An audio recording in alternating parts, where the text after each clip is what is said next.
Amazing. Good morning, good evening, good afternoon, depending on where you are in the world, and welcome to Chattering with Nicholas Vince. In a few moments, I'm going to be introducing Aislinn Clarke. And before I do, I just want to give some shout outs. Firstly, thank you to everybody who's liked the Facebook page. That's the Chattering with Nicholas Vince Facebook page, and shared the posts about the shows, and to everyone who's subscribed to the YouTube channel, because I really do appreciate that. And a couple of other shout outs. Firstly, I have to give a shout out to the Liverpool Horror Club. I was up in Liverpool yesterday, as some of you know, because we were doing, we actually did a show. It's the first time I've done an outside broadcast. So thank you to them. And for the little award that they gave all the guests, myself, Graham Humphreys, Lawrence Harvey, this is the for dedication to horror. So I have a little Liverpool Horror Club dedication to horror award, which is lovely. I don't think it glows in the dark, but it's great in the light. So thank you to those guys. You looked after me very, very well. And also, I think I've mentioned it before, middle of September, I'm going to be at Scarefest, Lexington, Kentucky. They've just announced some more guests. Barbie Wilde is going to be there, Meg Foster, Eileen Dietz from The Exorcist, Victoria Price, daughter of Vincent Price, Julian Sands, Jonathan Breck from Jeepers Creepers, I've got Kane Hodder, and many, many others. So hopefully, if you're in that part of the world in the middle of September, then yes, we will see you. Shall see you there and look forward to it. So firstly, Aislinn Clarke. Hello, Aislinn. How are you doing? Hello, Nicholas. I'm doing great. Thank you. Good. And congratulations on the Screen Genre Rising Star Award long list. Well, thank you very much. Yes. I appreciate that. Yeah. So that's part of FrightFest, which I'll be at on the 25th with the film. As you know, you were probably about to say that, weren't you? No, I like letting you, actually like letting the guests say it. So what time on the 25th of August? 4:30 on the 25th of August in the Prince Wales Cinema. Prince Charles Cinema. Prince Charles Cinema. Yeah, absolutely. It was a great cinema. I'm going to be there in the morning because they're screening Book of Monsters, and this is part of the First Blood sort of screenings. So you're going to be there and all as well, but you're going to come to my screening? I'm hoping to. Well, I have to be honest, and I meant to tell you this earlier. Yours is a found footage film. Mm-hmm. That means that. Ah, you see, you think that's what it means. Ah. It doesn't actually. There's an awful lot of steady still camera in my film. Then assuming we're done most of the time. Well, I'm thinking, because I know I've got a red carpet thing in the afternoon, at the beginning of the afternoon for Book of Monsters. But yeah, I am hoping. But of course, it's that thing of next weekend they release all the tickets for those. Yeah, so because I'm going to be there the whole weekend. How long are you going to be over for? I'm going to be there for the whole weekend as well. I'm not sure. I'm going to go to see as much as I can, but also I'm not in London. Well, I am in London fairly regularly, but I need to pack in meetings and stuff, and my agent's over there, all that kind of thing too. Yeah. But, yeah, no, looking forward to it. Yeah, it's wonderful. I think it's going to be, to be honest, it was really hard choosing films and then finding and deciding and whittling down the people because you're the third of 4 lots of filmmakers who are screening at FrightFest, and I still got 2 that I wasn't able to fit in before FrightFest. In terms of coming on the show, there's a terrific range of films this year. Yeah, there really is actually a lot of films I want to see. Yeah. So if you're there, you should say hello, because I'll be there too doing Q&A and all that thing. And some of the crew are going to be present as well. The first time I've done Q&As in the States, like quite a few of them at this point.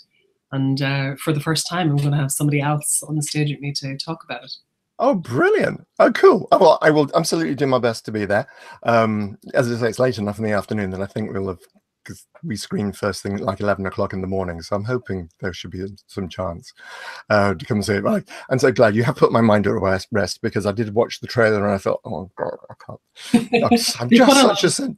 There's a lot of the shaky bits in the trailer, but actually there, and it's something a lot of people have commented on. There's a lot of still camera. There's a lot of long takes that aren't. There is some handheld running around and stuff, but not as much as there is in something like Blair Witch. Right. It's pretty much all handheld in Blair Witch, really. I've never watched it. I can't watch it. No, I like it. Do you get seasick or it's? I literally get motion sickness. I'm really bad. It's really unfortunate because it's a really good film as well. Well, you can give mine a go, and if you start feeling seasick, I won't mind if you leave. And then if you leave because you hate it, I can tell myself it's just because I'm sure that it's been getting very good reviews. It's been doing grand business. So just to explain a little bit about the film, I'm going to read out the summary that I found on IMDb. So this is The Devil's Doorway we're talking about. In the fall of 1960, Father Thomas Riley and Father John Thornton were sent by the Vatican to investigate a miraculous event in an Irish home for fallen women, only to uncover something much more horrific. So it's cool. So how did you get involved in this? Well, the producers came to me, or some of the producers came to me, actually one of them I should say, at an early stage where he had an idea for, it was basically a page maybe. He wanted to make a found footage film and he wanted to do it in a Magdalen laundry, but his idea was to do it in a contemporary setting, in a disused laundry, where people go in and something a bit more like Grave Encounters, I think. He wanted to make something that could be shot in a contained space, and found footage, for obvious reasons, it's cheaper, you know, because for both of us, it was our first feature film. Nobody was going to fire tons of money at us, you know, so that was his original concept. And the Magdalen laundries were something I'd always been aware of. So I felt it was great material for a horror film, but it needed to make some kind of social comment, or else it could be exploitative. It was very important to me that it did that, and that it handled the material in a way that was not exploitative to the women who were enslaved in these places, or to the children whose lives were lost, and we don't even know what happened to them yet.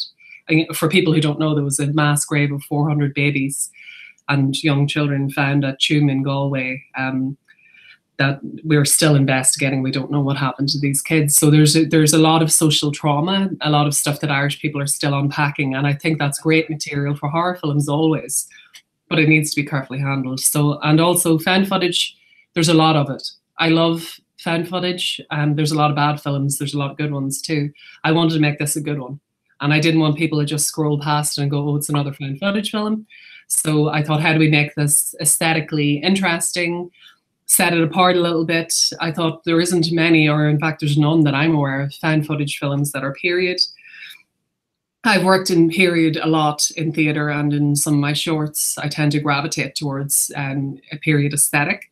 So I thought the high point of the operation of these laundries, 1960, put it in that time, make it present rather than making it now where the people are just ghosts, or, you know, phantoms of the past. Make it very present and real. So, and whoever made a found footage film in 16mm, so let's throw that into the mix as well. And of course the producers all go, oh, you know, film. But myself and my DP had shot in film before. We'd shot some 35mm. I'd made a ton of 8mm films as a student. I'd probably worked more with film than I had with any other medium, actually, or with any other type of filming. So that seemed natural to me, and I was able to, together, and we did test footage. You know, myself and the DP were able to convince the producers that film would really sell it as a sense of an authentic document of the time. So that I went back to him anyway with this concept. I said, make it 1960, put us in the moment of that, and that's a very different film to what you want to make. So I understand if I'll never hear from you again. But he liked that idea. And I was very glad he did, because he could have went with some other director who would have done it in a completely different way, and it would be a completely different film. So that's kind of, I guess I'm answering your question. Does that get to it? It does. No, it's great. It's raised a couple of other questions as well. So just to clarify for the people who are not familiar with the Magdalen laundries, yeah. What were they? Who was there? Well, the last Magdalen laundry closed in 1997. So up until, and they were dying out at that stage, but they were homes for women who were, ostensibly they're for women who were either prostitutes or unmarried mothers. But also women could be put into these institutions for any reason at all. You just needed the signature of a male relative. Your brother could do it. He could just have your brother could just fall out with you, like my brother does very frequently, and just stick you into one of these institutions. While they were there, the women were essentially imprisoned. They were not allowed to leave. They weren't allowed to have belongings, anything like that. They were working in laundries to begin with, which was supposed to be a metaphor for them cleansing themselves of their sin. But actually the laundries were for profit. So the girls and women, all ages, would be washing sheets for hotels, for hospitals, for all kinds of places. And the nuns were taking quite a bit of money in for this. So they were essentially slaves. At later points, they also worked on things like, a lot of people don't know about this, the Hasbro game Mousetrap was assembled by women in these laundries. That's something that they worked on. I think that was maybe the 70s, 60s into the 70s, perhaps something like that. So they were put to all kinds of work, like people are in prisons in the States. And this work was generating profit that they never saw. And they were not allowed to leave. And their children were, if they had children, children were taken away. They're a horrific stain on the Irish people, the Irish Catholic Church state, which has a lot to answer for. And there hasn't yet been a proper apology for what has happened to these people. There are women alive today who are 40 who were in these institutions. We're not talking about ancient history. A lot of people don't know that. So my mother had a friend actually who was taken away to one at 13, literally dragged screaming off the street into the back of a priest's car, and that's it, never seen again. And that was simply because her father remarried and the new mother didn't want to take on with his existing family, so the children were parceled out here and there. She was 13, hadn't done anything. And that's what happened. So, yeah. I didn't make these up. I think a lot of people see the film and they think I'm just very imaginative and I come up with this notion of some kind of a home for fallen women. But these were real institutions. I think I first properly became aware of them through the film Philomena with Judi Dench. And I can't remember the name of the actor as well, kind of unpicking it. And was this throughout Ireland? Both north and south of Ireland? Or? Yes, and you actually had them all across the world. You would have had them there were some in the US, there were some in Canada, there were some in Spain. Catholic areas would have a laundry like this, but they were a little bit different. The reason why they became so toxic in Ireland is because we had this combination of church-state where everyone was a part of the machine.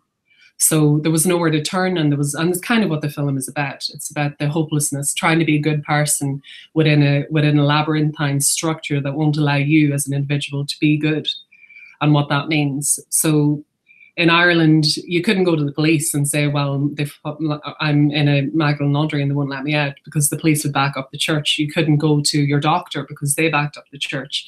There was nowhere to go to. And the average person on the street, people knew about these places.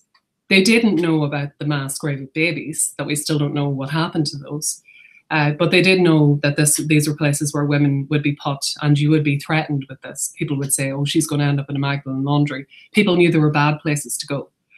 So, but because of the apparatus that was the Irish Catholic Church state, there was no way to kind of hold anybody accountable.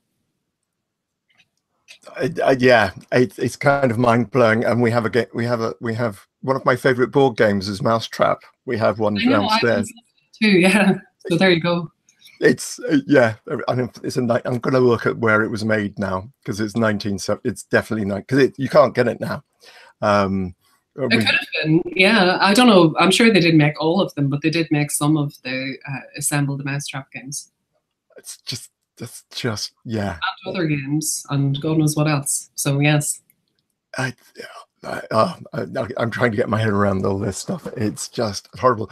So the other thing from the earlier question was you shot on 16mm film, and now normally when I talk to filmmakers about filming on film, the first question is, why would you do that? You could do filters, etc. But how did you? More importantly, how did you do that? Did you just happen to have a 16mm camera lying around, or what was technically involved in being able to do that? Well, I think the reason that I shot on 16mm, first of all, was that, and I think it does come across even for people. I'm used to film. I'm used to telling the difference between, and to me, it's striking the difference between something that's shot digitally and filtered and something that's shot in film. I can very easily tell. I think skin tones in particular, you can really tell. But even people who don't have that experience, I think they can tell too. And that's the feedback that I'm getting from this. There are other films that have been made digitally and filtered, and the response is different. I think people can see the difference. And if the producers wanted to produce and sell something that appeared as an authentic document, and that was really important to them, that it would have the texture of a real thing, then for me and for the DP, we had to shoot it on 16 because that's what they would have used. Filters don't do it. I'll tell you why. Because filters tend to be quite repetitive, whereas the flaws in film, even if you don't notice them, you do notice them on some level. They're not repeated. Whereas filters tend to do the same. You'll see the same hair every 30 seconds, and your eye notices that, I think. Well, yeah, I mean, it's the classic thing of sorry, I'm just pausing for a few moments to make sure that I'm not. There's a very easy way to distract people who are not used to watching films, like when I grew up, when you went to the cinema and they literally came on reels. Yeah. And so a film might be a 3-reeler, which means that there were 2 projectors side by side, and they swapped over. Yeah. So there obviously had to be a way of indicating to the projectionist when to do the switch over. Now, until you've seen it, until you've been told, until you know what you're looking for, you never see it. The moment you've been told, your eye will always stray to that part, is to be able to see what's going on. So yeah, I do. It's interesting. I don't thought about that. So, okay. So, what about getting it? Was it more expensive than filming on digital because you've now got to get it developed, etc.? And what was the experience like? Although you said you're used to shooting on film. Have you shot on digital? Yes, I have. I think, well, of course it's going to be more expensive because digital, once you've paid for the camera hire or whatever, is essentially free, isn't it? Yeah. You can shoot as much as you want. You're never going to run out of, well, you can run out of space, but I assume that you have backups. So there is an expense, but for us it was, and we had a very tight budget. We didn't have a luxury of money on this, but we were able to package it in such a way that it was affordable. And it was considered by all of us, agreed eventually. And as I say, we had to do test footage, and we had to convince them, the producers and the people who had the purse strings, that it was worthwhile. But when we got to that point, we did all feel that it was worth paying for. And it wasn't super expensive because, as I say, we're both experienced of shooting the film. And we didn't have a lot of time to shoot anyway. We had 15 days scheduled to shoot the film, the whole thing. So we had to be economical with how much we shot in general. So we weren't going in there, we weren't planning to go in there and to try to find the moment on the set and things like that. We didn't have the luxury of that anyway. And because I come from a theatre background, I was very happy to do a lot of rehearsal before we went in so that the actors knew exactly what they were doing when we got in there. And we did maybe 3 takes of almost everything. The vast majority of the stuff we shot was 2 or 3 takes. And we didn't have the luxury of doing much more than that anyway. So that curtailed the cost because we couldn't shoot feet and feet and yards of film and worry about it later. We had to be economical regardless of how we were shooting it anyway. So yeah. It was a cost, an extra cost, but it was a worthwhile extra cost. And I think it has paid off, and everybody agrees that it was worthwhile, and it wasn't super duper expensive because we were economical. Right. And yeah, we didn't have the camera already. We hired the camera, but we had Ryan, my DP, just as a good relationship with people, and he DPs for a lot around here, and he was able to negotiate a really good deal. And I think he also sourced the stock, if I remember correctly. He sourced the stock from somewhere that he got it very cheaply. Someone who had a lot of 16mm that they were trying to get rid of, something like that. So we made it work.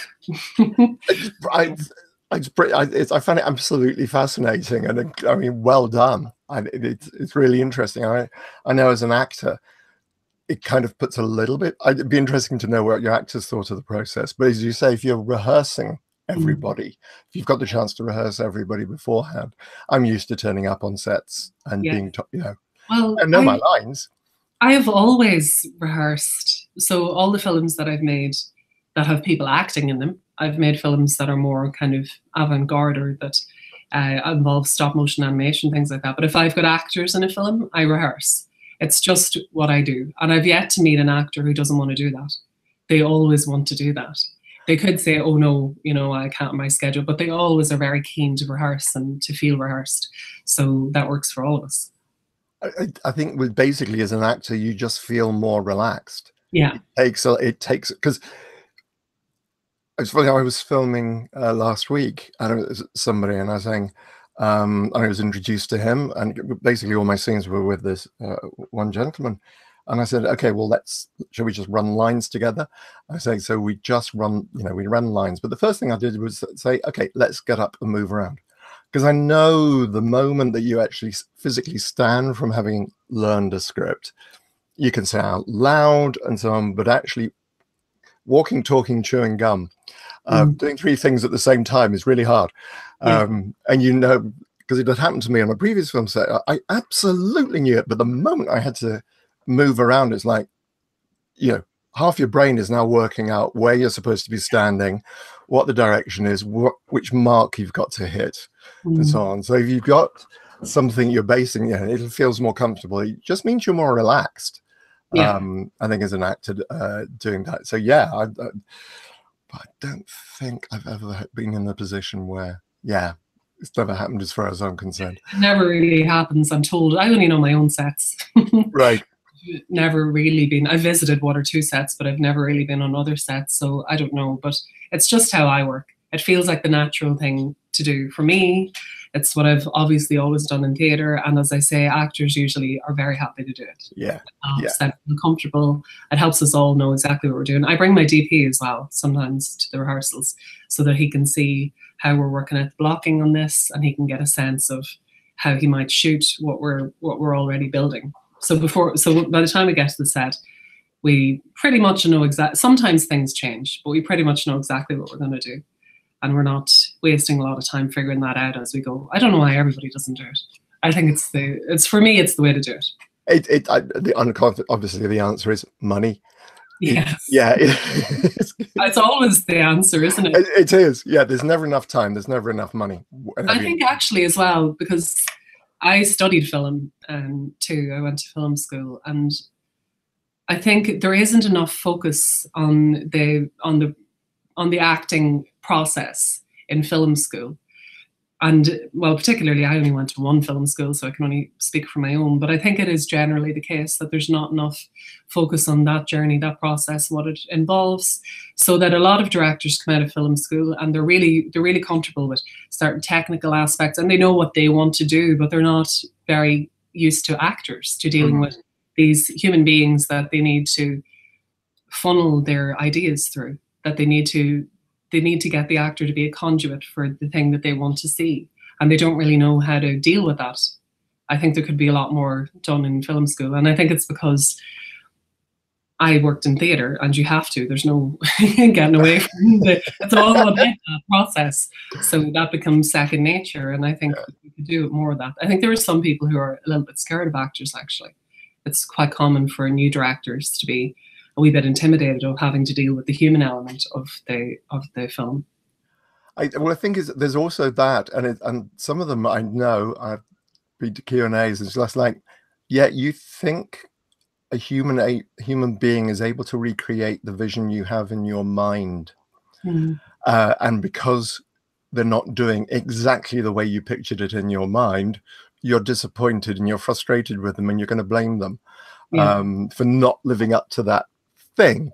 It's brilliant. Well, I think it's and also you have to be aware that you've got, and I know this very well, you've got the thing that's in your mind, and then that gets filtered through your actors. It also gets filtered through your DP. It also gets filtered through your costume department, and everything gets slightly changed. a little bit. And you have to be open to that and open to the thing as a collaborative experience, and trust that these people also have their own individual talents that are not the ones that you have, and that be open to the actor doing something that you didn't foresee, that wasn't in your head. But actually, if you have an open mind, you can go, wow, that's brilliant. Let's keep that. You have to be open to those things across the board. It's a collaborative medium. It can't just exist in my head once I've got a set. It exists in everybody else's head that's there, and you need to appreciate the talents that they're bringing too. I have to say, I'd like to work with you one day. Well, I would love to have the opportunity. Let's see if it happens sometime. Absolutely, because I just love the idea of being able to do rehearsal. But also, I'm really looking forward to the film as well. Actors always love it. Oh, good, good. That's really important to me. I'm a big champion for actors on film sets. But it's interesting. I'll tell you who it does remind me of, and that's Stanley Kubrick. Having watched Gary Oldman talking to Malcolm McDowell, introducing Clockwork Orange, and they both said, yeah, he knew all the technical stuff and just said, you know, do your thing. And actors are kind of relied on to have the performance already there. You know, and we're vulnerable creatures. Yeah. You know, we need a lot of support. Oh, this is brilliant. This thing, I'm absolutely fascinated. So we've got 16 million. Incidentally, just to wind back just earlier in the conversation, the producer had an idea.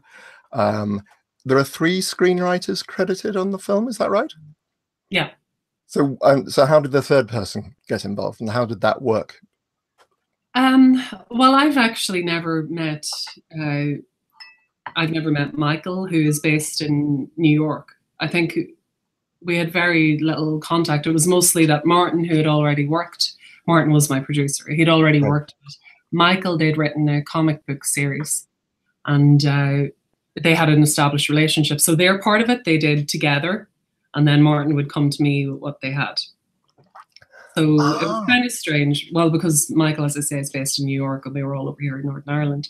So that's kind of how that worked. I see. Okay. I'm always curious when there's more than one screenwriter. Yeah, it was my first experience of that as well. I've always kind of written by myself, or maybe a little bit with my husband. But yeah, that's, I mean, one way or the other, you get the thing out there. And it's also interesting that they'd written comic books, because obviously it's such a visual medium as well. And whereabouts, and this kind of comes back to the rehearsal part, you obviously filmed on location. Yeah. Whereabouts did you film? We had a couple of different locations. We had, and they were amazing locations, I have to say, really well discovered. Our location manager / art director, John Leslie, is brilliant. He knows every single corner of the country, every nook and cranny, and he already knew these places. He didn't have to go looking for them. He knew already. He was like, well, we can go and look at that mill in Ballyclare. We can go and look at Craigavon House, which are the 2 main locations that we used. And we went and looked at them, and they were just exactly perfect for what we needed. And again, we had very little money, so we needed things that were largely already ready to shoot in.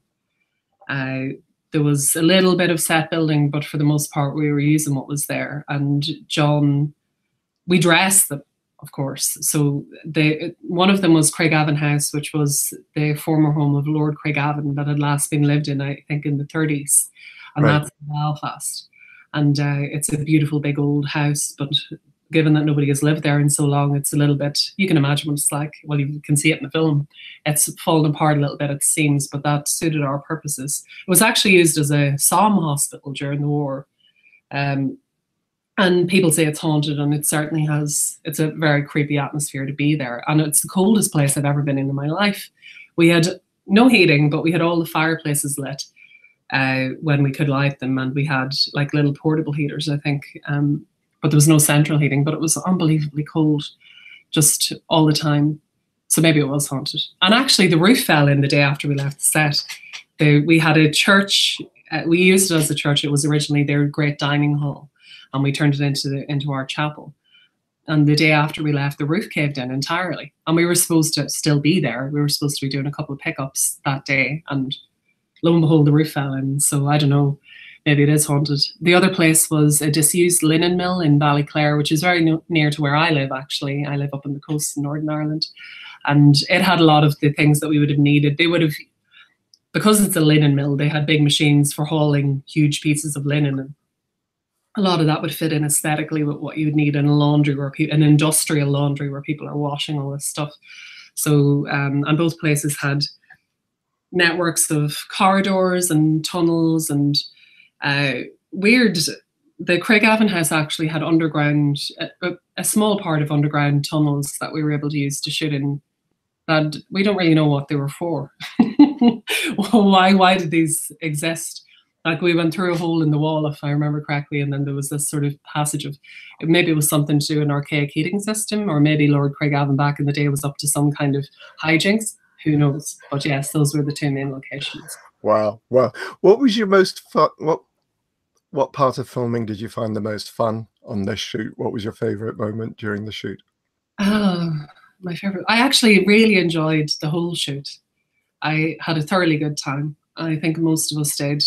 It was a very warm, it was physically cold, yeah. But it was very warm in terms of the people. We all got along really well. Everybody really believed in the thing that we were creating, and you had that nice sense of us all being synchronized and together on it.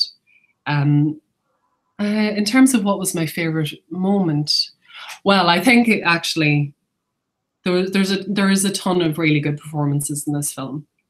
Really, really good stuff from Lawler and Kieran and Lauren and Helena, who plays our scary nun. But I think my favorite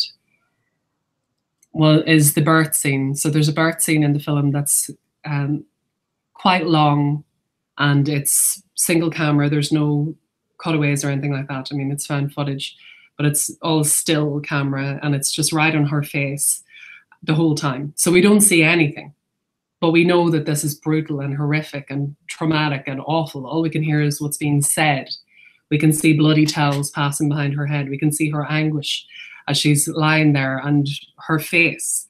And you're just forced to empathize. It's impossible to not empathize with someone performing when their face fills up the whole screen, and when they're as good as Lauren is in this film. I just found that magical to shoot. It felt, nobody spoke, obviously nobody's speaking anyway, but it just felt, it was just a tone of, she was just doing something amazing that was incredible to watch, and that was very physically demanding. And for me, it's my favorite scene in the film. I think, although there's no supernatural element to it, she's giving birth, it's really horrific. It's the most horrific scene because it really gets at the heart of how these women were brutalized and how they were treated as animals. And for me, that's the horrific heart of the film, actually, more so than any of the supernatural things that happen. So for me, that's my favorite moment. Wow. I'm really, really, really looking forward to seeing this film now. And a couple of comments that just come up from Craig. Tunnels in a fancy house are usually so the servants aren't seen while they go about their business. I know about these, Craig. I know, and I know what you're getting at. But actually, in this case, I'm not talking about those kind of passages. These were earthen. Oh. You know, they weren't for where people would pass through. And in fact, when Lawler was going through, his suit got completely destroyed with just dirt and cobwebs, and also you couldn't actually stand properly. They were you had to be hunched, and at parts you had to crawl. So they weren't that kind of tunnel. Wow. So I like to think that it was something nefarious. It certainly sounds it. If you can describe a nefarious tunnel, that's how you describe a nefarious tunnel. Well, I guess you'll never know. Yeah. Cool. Well, thank you. I'm really looking forward to this. This sounds amazing, and I will definitely come if I can.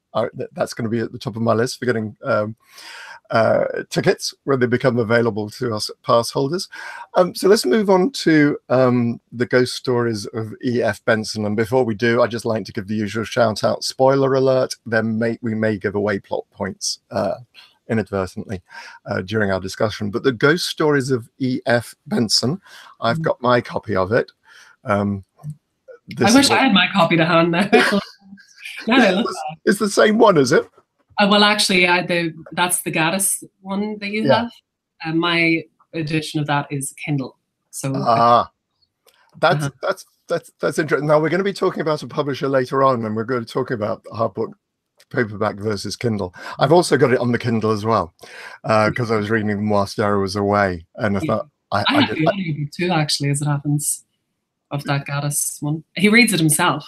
Which is nice. Yeah. Oh yeah. No, I think talking about the ghost stories of E.F. Benson, and as I've said to you already, Nicholas, I think I love ghost stories. My whole life I've read them. I think E.F. Benson's are my favorite altogether. I love Stephen King. I love his short stories, and it'd be the two of them would probably be my favorites. The Gaddis edition is not my favorite edition. I do like that one, but it doesn't have a lot of my favorite stories on it, though. I don't know. Which are your favorite stories? I love one called The Sanctuary. Have you read this one? I haven't. It's about someone who goes, and like E.F. Benson stories are always, this is part of what I love about it, is the atmosphere. He always has these characters who are essentially probably himself, I think, these scholarly unmarried gentlemen who travel a lot. So in each story they're going somewhere, or they are somewhere for a few weeks. So they'll go to Biarritz for a couple of weeks. You know, they'll go to Paris to a friend's house. And in this one, he's going to stay with some uncle, I think, somewhere in rural England. Again, just going to stay there for a couple of weeks. He's a man of leisure. He never has to work, you know. So while he's there, he becomes aware that there is essentially what turns out to be, spoiler alert, sorry, a satanic sanctuary that the uncle has in his house where, you know, he worships Satan. And it's just a beautifully crafted, atmospheric little chiller. You know, nothing overtly gruesome happens, but there's this palpable sense of dread. And the other thing that I love about E.F. Benson is how wide-ranging he was. Okay, I love M.R. James. I'm sure you like M.R. James too. But he can be very sort of one note, and we love that, and that's why we return to the stories. We know what we're going to get with an M.R. James. You're going to get very similar, actually, a scholarly unmarried gentleman, usually in a university setting, and he's researching something, and then something terrible happens. That's kind of the general tone. Yeah. Whereas with E.F. Benson, we get a lot more variety. So he'll go to, I think it's in Switzerland, the Horror Horn. Have you read that one? He goes to Switzerland and he encounters basically yetis, kind of a version of yetis. They're not described as yetis, but they're like ape-like humanoids that are murdering people out in the Alps, you know.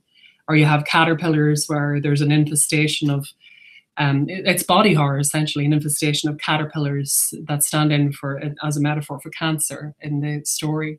You have, what is it called? Perambulums nocturnum, I think, which is about a giant slug. Negotium perambulans. Negotium perambulans, which is about a giant slug creature. Or you have the one, which the title I currently forget, which is about the folk horror tale about the people who go on a shooting trip.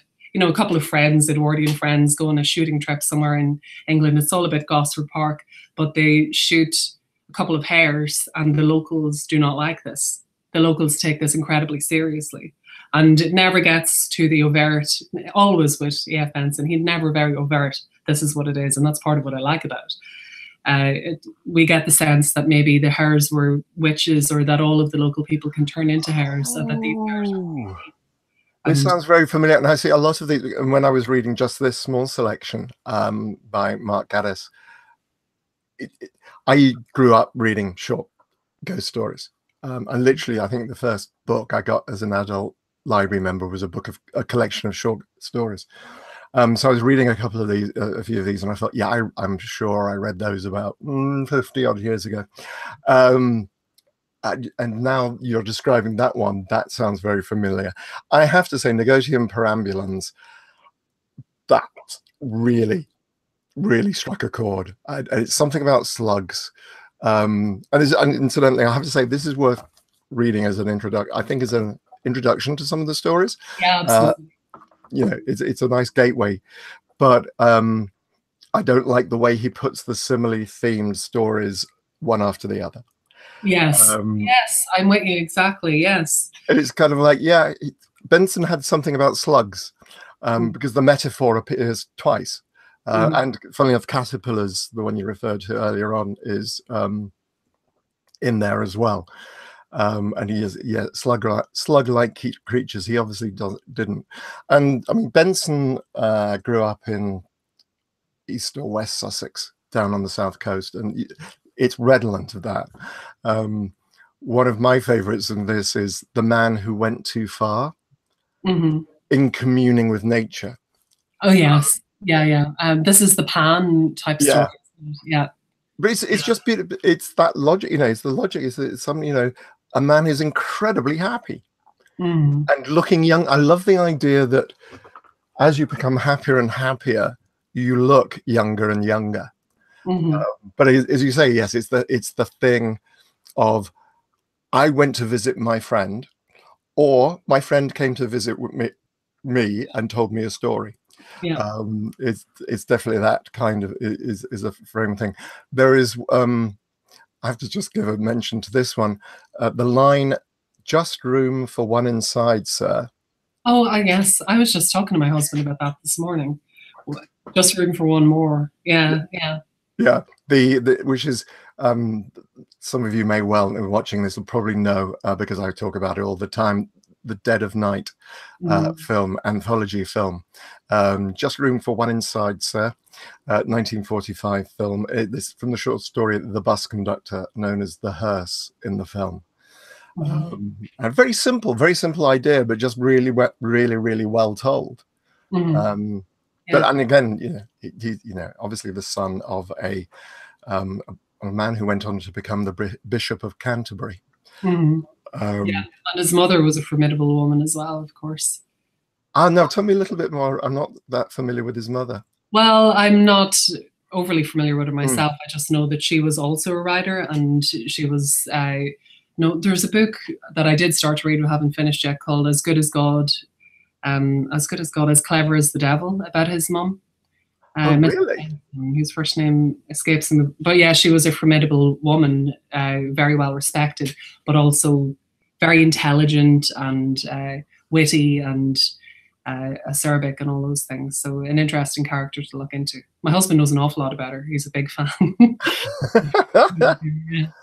But I think I've often thought that you could have a lovely TV series of E.F. Benson stories where you make, because the character is always essentially the same character. So you could have this character who every week goes to a different place and, you know, encounters this caterpillar situation, or goes to visit his uncle and there's a satanic sanctuary, or he goes to Switzerland, there's yetis killing people. I think that would be quite fun, you know. Yes, very interesting. That's right. I was just trying to see if we can get the name of his mother. Margaret Benson Maggie, an author and amateur Egyptologist. I've just seen her photograph. She looks like that's interesting. The picture on Wikipedia of his mother reminds me of the short story The Room in the Tower. Oh yes, yeah.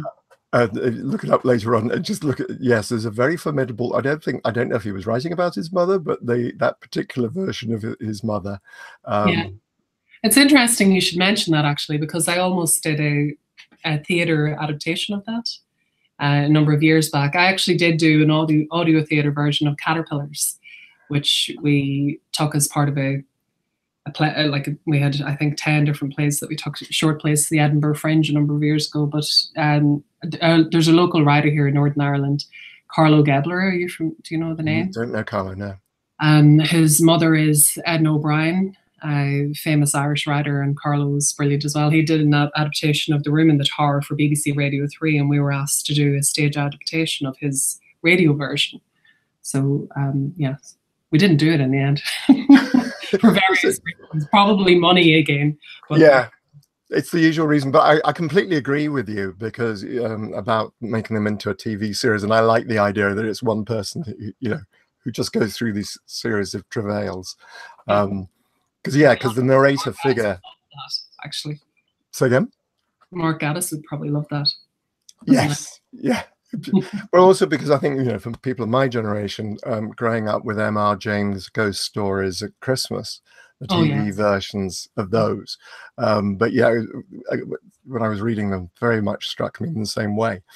Cool. All right. So yet more short stories of E.F. Benson to seek out if you haven't already done so. Let's talk a little bit about now. This is interesting. The Spanish version of Universal's 1931 Dracula. Mm. Now, why did you choose that? It's something I'm fascinated with at the minute.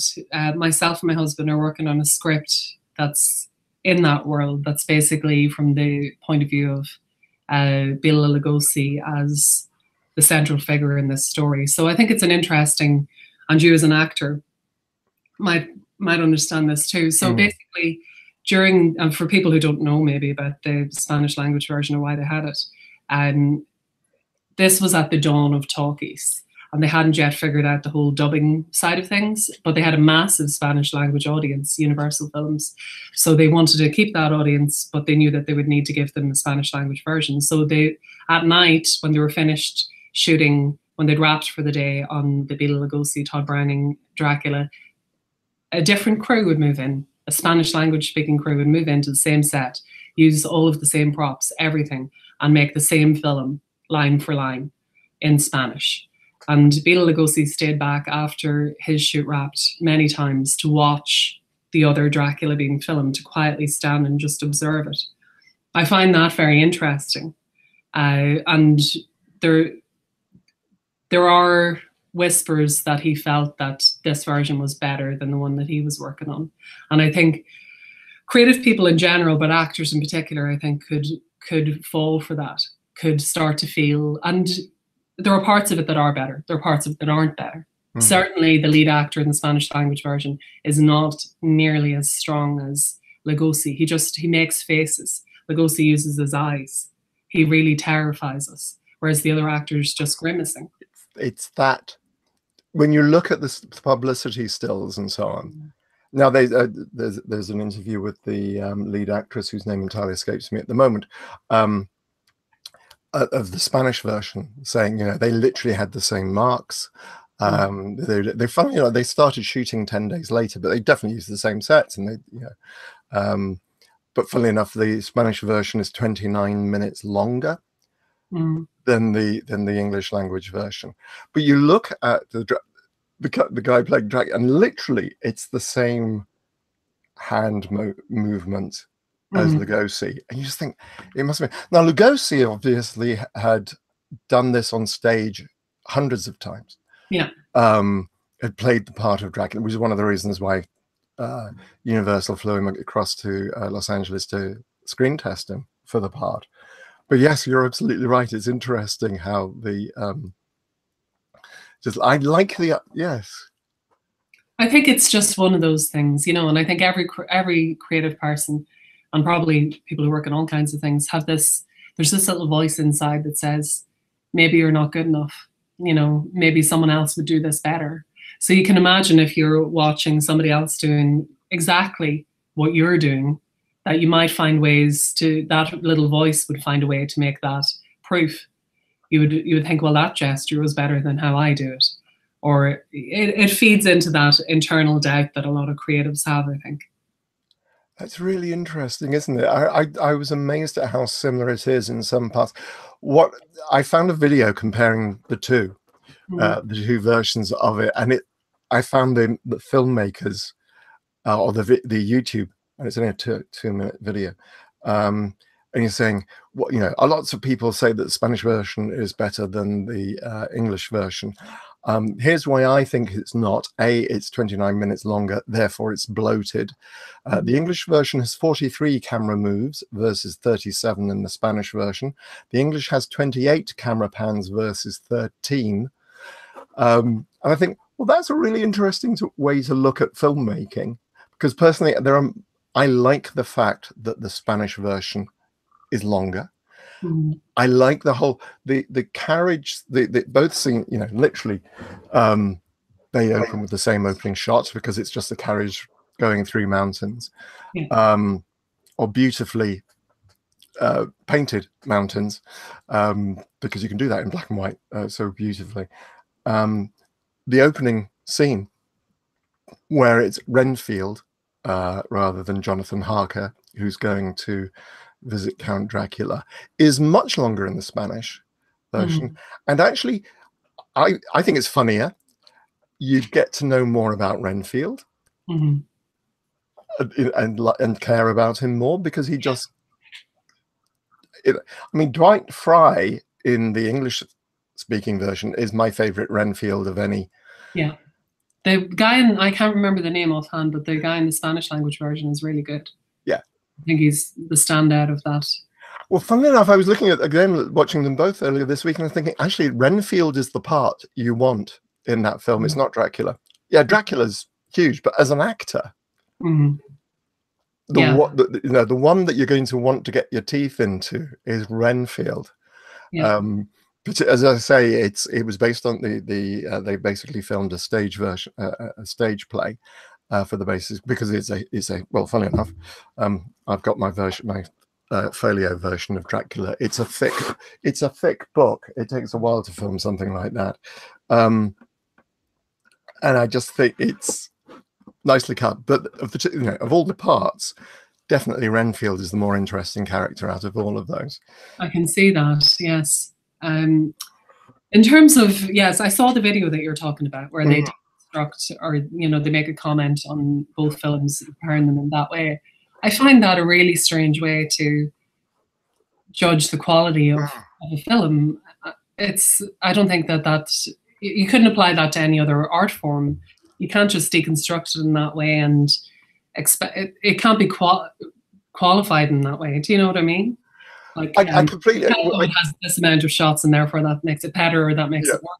It really depends on the overall piece. It's like taking a painting and saying, well, this is better because they used fewer brush strokes or they used more. It really depends on the artist and the painting.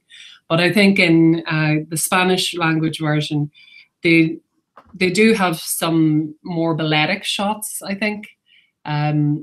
We have to bear in mind that they had the benefit of seeing what had already been done. That's sort of the beauty of it. That they got to see, because in every shoot, you go in, you shoot what you shoot, and then you think, well, I would have done this slightly differently, but this is what we have. So they got to the benefit of that hindsight.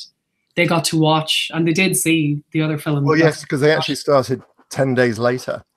Yeah, I thought it was more concurrent, but anyway, yes, they got to see what was being made in that film, and they got to steal what worked and not repeat mistakes that had been made, which of course is exactly what you would do. But I think you can see that in parts of the film.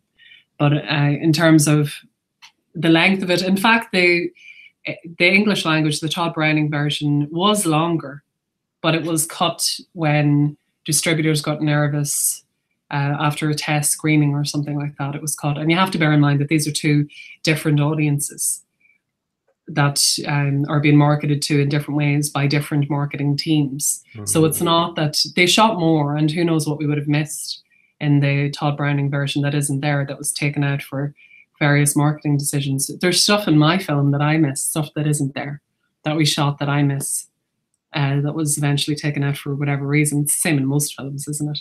Yeah. But, I think we're kind of judging two very different products. Yeah. Essentially.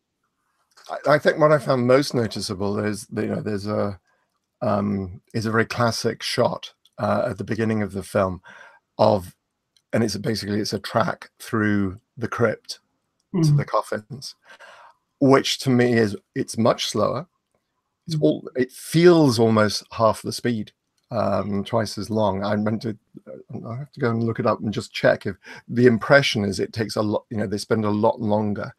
What I also found fascinating, you mentioned this is at the early day of talkies, there's very little music. There's no real sound. They don't rely on music to help build the atmosphere. Yeah. You don't have the chilling strings or to help build the tension. They didn't seem to, which I found, as I say, this is 1931. It was filmed in 1930. So I found that absolutely, that you have long periods of silence and you think, yeah, no, there'd be music here. Why isn't there music here? the part? I think maybe that the reason that there isn't music there where we would expect it is because previous to this, they'd been making silent films, which would be accompanied in a theatre by instrumentalists, usually an organist. Yeah. So that part was left to that organist to do. And they weren't always the same even. So I think it was just... Oh, that's interesting. Whose job was it? You know, it wasn't like anyone's job. It had never been the director's job, for example, to think there should be music here and it should be like this, because that's something that someone employed by the theatre would do further down the road. So I think just it hadn't yet been incorporated into the world of filmmaking, into the nuts and bolts of that. It's really interesting ideas, because I mean, I've attended silent film screenings where you've had a pianist in the audience or in the front of the, you know, just supplying the live score. That's very true, isn't it? Yes, because basically the music is at the beginning and at the very end. The same piece of, I think it's from Swan Lake off the top of my head.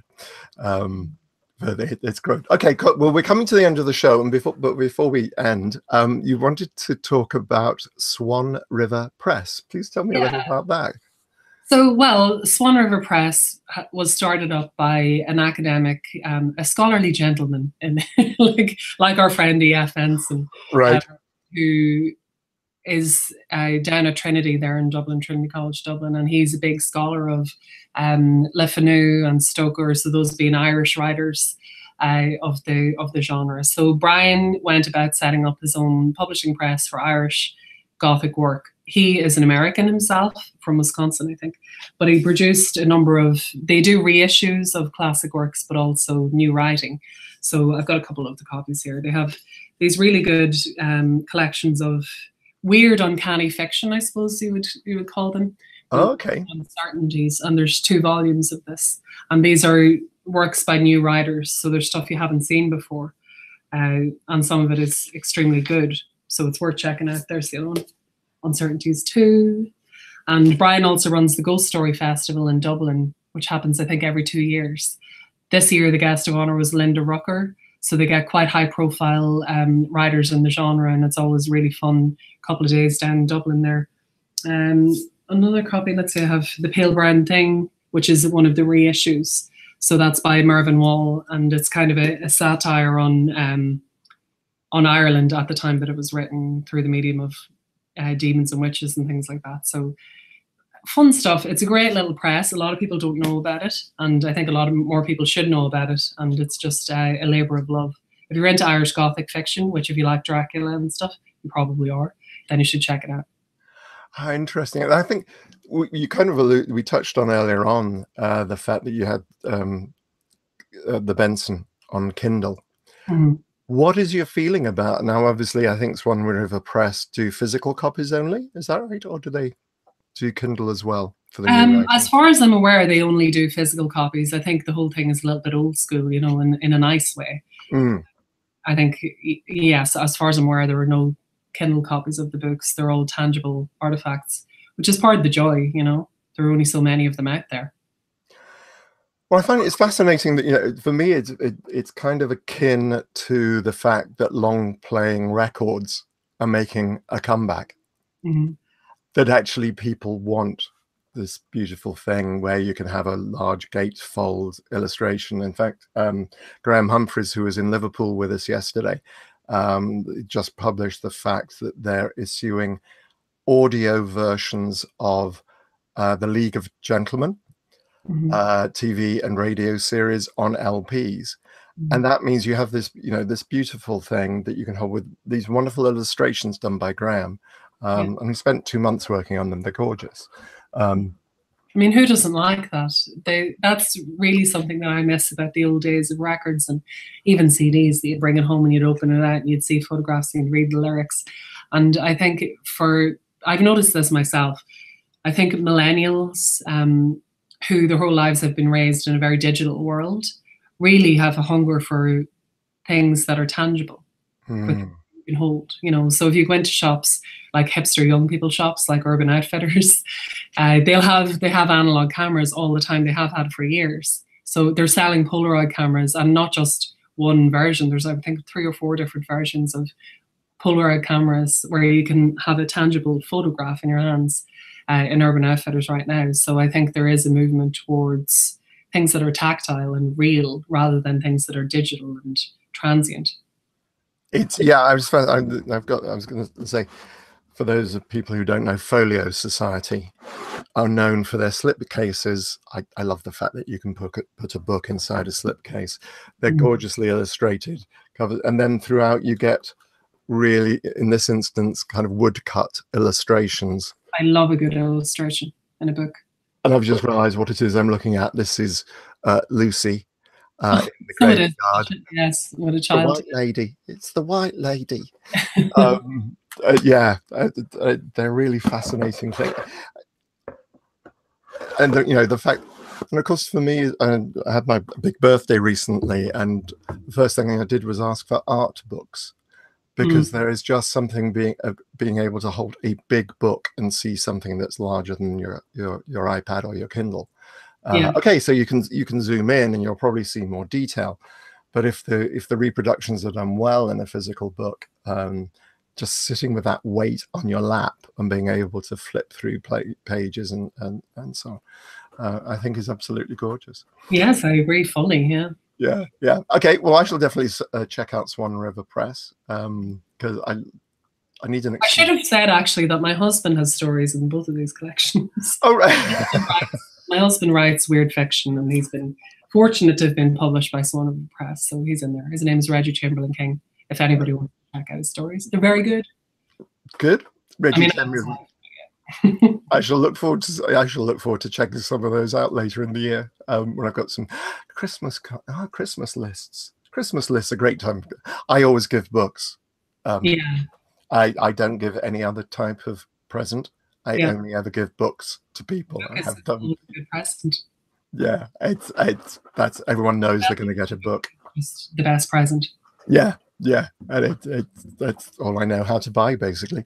That's cool. Right, now we're at the end of our time. So what else are you working on at the moment? What else have you got coming up? I'm working on a project with Fantastic Films in Dublin, who you may know from The Hollow and Wakewood. So I can't really talk too much about where we are with that now, because we're kind of waiting on decisions to come back in terms of financing and stuff. But I'd hope to be making that maybe within the next year.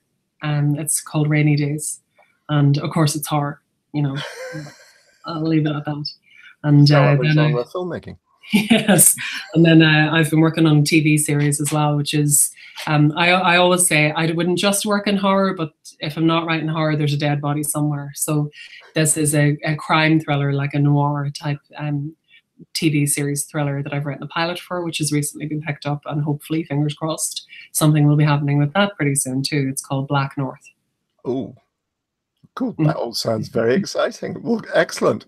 Okay, well, just before I say goodbye, which we will do in just a few moments, just for those of you who are around next week, I'm going to be chatting with Sam Ashurst about his film Frankenstein's Creature, which, funnily enough, is a filmed stage performance. One-man show. Interesting. Yeah, I'm really looking forward to this. I'm going to be a chance to watch it before the show next week, and I'm really looking forward to this, because Frankenstein's Creature, one of my favorite fictional characters, and we're going to be discussing his hidden horrors, which are Kate Shenton's Egomaniac, and the film The Devil's Business.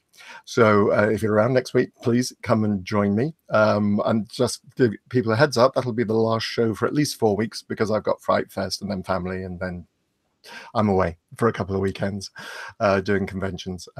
So Clonakilty in Ireland.